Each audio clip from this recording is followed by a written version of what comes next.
ભગવાન કૃષ્ણની એક મૂર્તિ બચાવવા માટે 1 લાખ રાજપૂતો તેમના સર કપાવવાની કસમ ખાઈ લીધી હતી। ઔરંગઝેબ કહે છે, જો આ મૂર્તિ તૂટી જશે તો લોકોના ભગવાન પણ તૂટી જશે અને એ માટે તેણે આદેશ આપ્યો કે તોડી નાખો મૂર્તિને।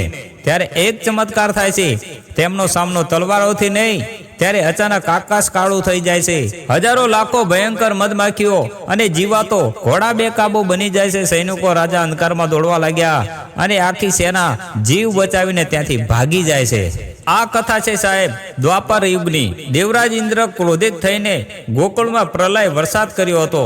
ભગવાન શ્રી કૃષ્ણની ઉંમર માત્ર ને માત્ર 7 વર્ષ હતી અને ત્યાંના રહેવાસીને બચાવવા માટે વિશાળ ગોવર્ધન પર્વત તેમની એક આંગળીથી ઉપાડી લીધો હતો સાહેબ, અને તેમને 7 દિવસ સુધી પર્વતને તેમની એક આંગળીથી ઉપાડી રાખ્યો। અંતે કાર ઇન્દ્રનો ઘમંડ ચૂરચૂર થઈ ગયો અને તેમને નાના કૃષ્ણના ચરણોમાં પડીને માફી માંગી। હજારો વર્ષો વીતી ગયા, પર્વત ત્યાંનો ત્યાં રહ્યો। પછી 15મી સદીમાં એક પાછો ચમત્કાર થયો। ગોવર્ધન પર્વત ઉપર એક ગાય રોજ એક ને એક જગ્યાએ ઊભી રહીને ત્યાં દૂધ, ત્યારે લોકોને શંકા ગઈ અને ત્યાં ખોદકામ કર્યું। જમીનમાંથી ભગવાનની 7 વર્ષની મૂર્તિ મળી આવી અને આ મૂર્તિ કોઈને બનાવી નહોતી, સ્વયં પ્રગટ થઈ હતી। સમય વીતતો રહ્યો, સાલ પણ બદલતા રહ્યા। ત્યારે આવ્યો એક સમય 1669માં મોગલ બાદશાહ અને ઔરંગઝેબને મંદિર તોડવાનો આદેશ આપ્યો।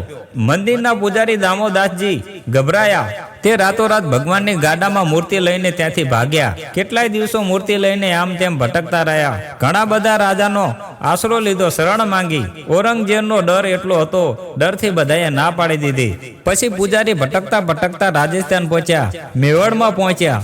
ત્યાં બળદ ગાડાનું પૈડું જમીનમાં ઘૂસી જાય છે। ઘણી બધી મહેનત કરે છે પણ ગાડાનું પૈડું ત્યાંથી નીકળતું નથી। ત્યારે પૂજારી સમજી જાય છે કે આ ભગવાનનું ઘર છે। હવે મેવાડના શેર મહારાણા રાજસંઘને આ ખબર પડી। ઔરંગઝેબને સીધો જવાબ આપી દીધો અને કીધું કે શ્રીનાથજી હવે મારા મહેમાન છે, તેને ટચ કરવાની પણ કોશિશ કરવી નહીં। ત્યારે ઔરંગઝેબ ગુસ્સે થઈને વિશાળ સેના મોકલી। 1 લાખ રાજપૂતો દીવારો બનીને ઊભા થઈ ગયા। ત્યારે લાખો માખીઓએ મુગલ સેના ઉપર ધાબો બોલાવી દીધો। રાજા સૈનિકો બધા જીવ બચાવીને ત્યાંથી ભાગવું પડ્યું। ઔરંગઝેબ પછી હાર માને છે।